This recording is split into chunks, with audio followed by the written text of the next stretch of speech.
Assalamualaikum warahmatullahi wabarakatuh. Jumpa lagi bersama saya, tentunya tetap di channel Cak Lubis Prapanca. Oke, gini saudaraku, akan saya ceritakan alurnya waktu itu ya.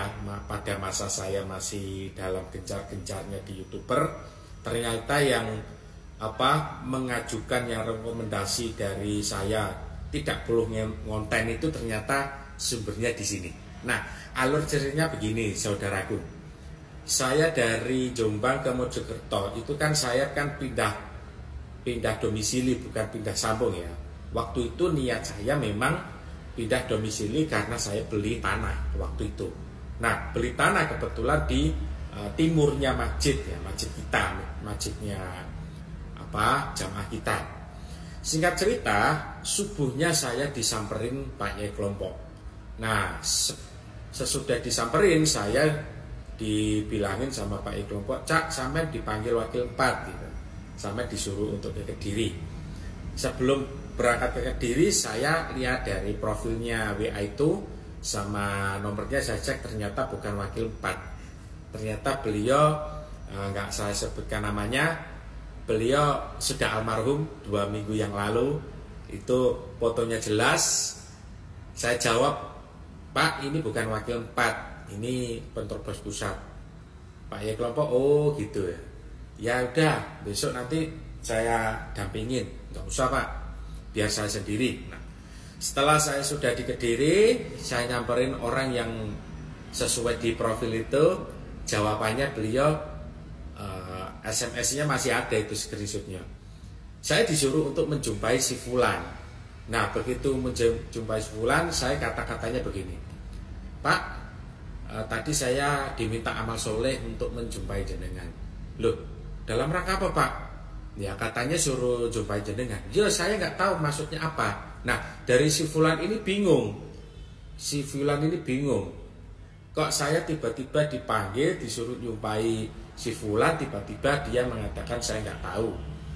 Mohon maaf Pak, Bapak dari mana? Saya jawab dari Jamaah Mojokerto. Terkait apa? Nah, saya di sini disuruh menjumpai jenengan, saya juga nggak tahu gitu. Saya nggak tahu disuruh untuk apa.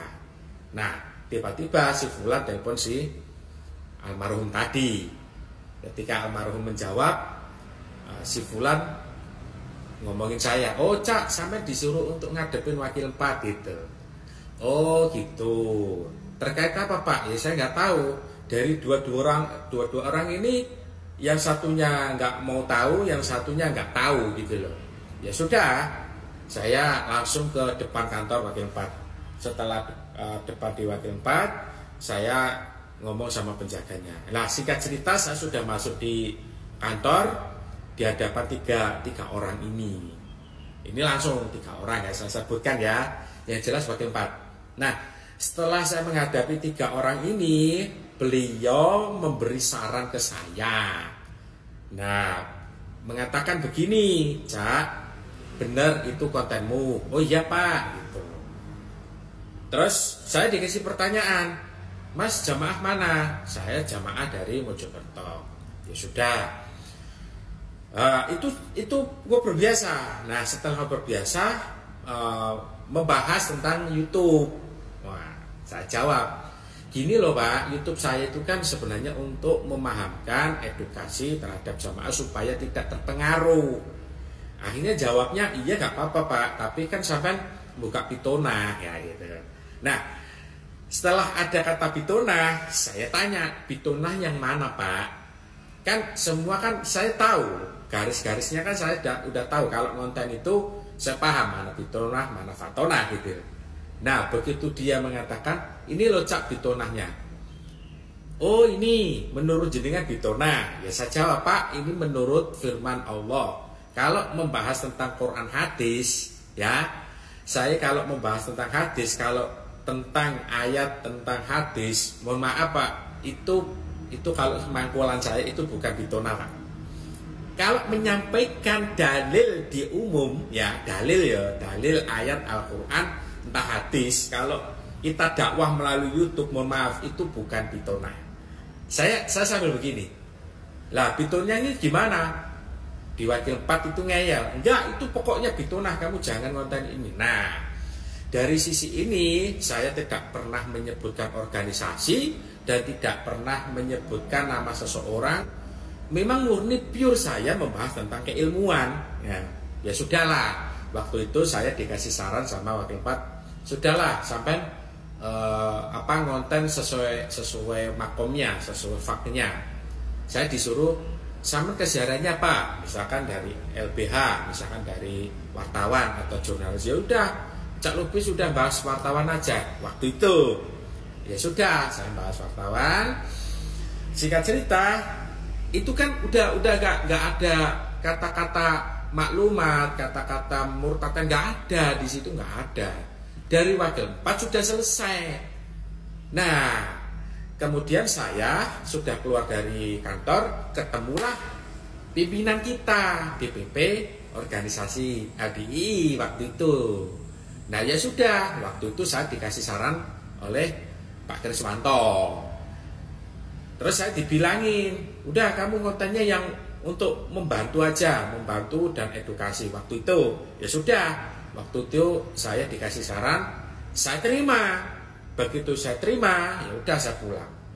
Nggak taunya jarak 2 bulan atau baru-baru kemarin 4 bulan yang lalu.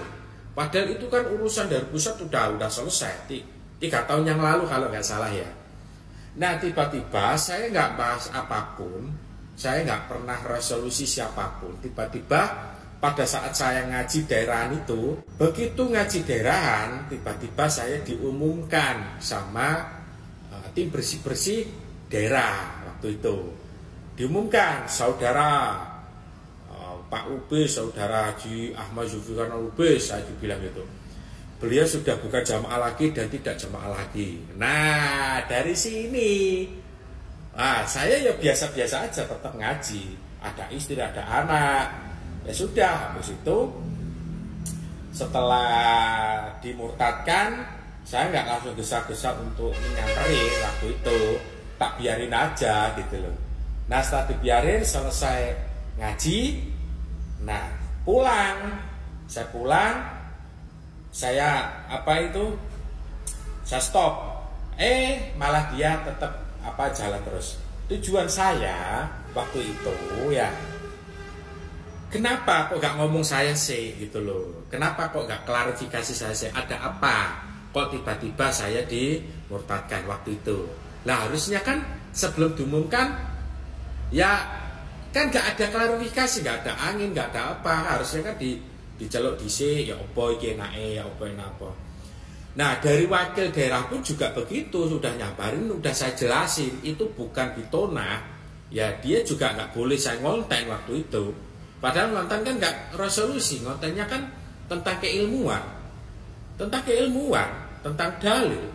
Kenapa kok nggak boleh menyampaikan menyampaikan ayat-ayat, menyampaikan hadis kok nggak boleh? Itu ada apa?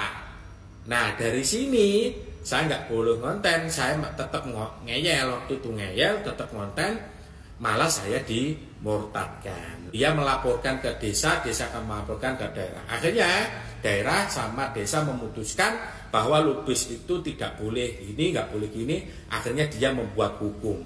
Yang membuat hukum itu akan dipertanggungjawabkan. Ingat saudaraku, jangan mencuri hukum. Ingat saudaraku, pengurus maupun di mana saja tidak boleh membuat hukum. Oke, terima kasih. Sekian dari saya. Salam dari Cak Lubis Prapanjang.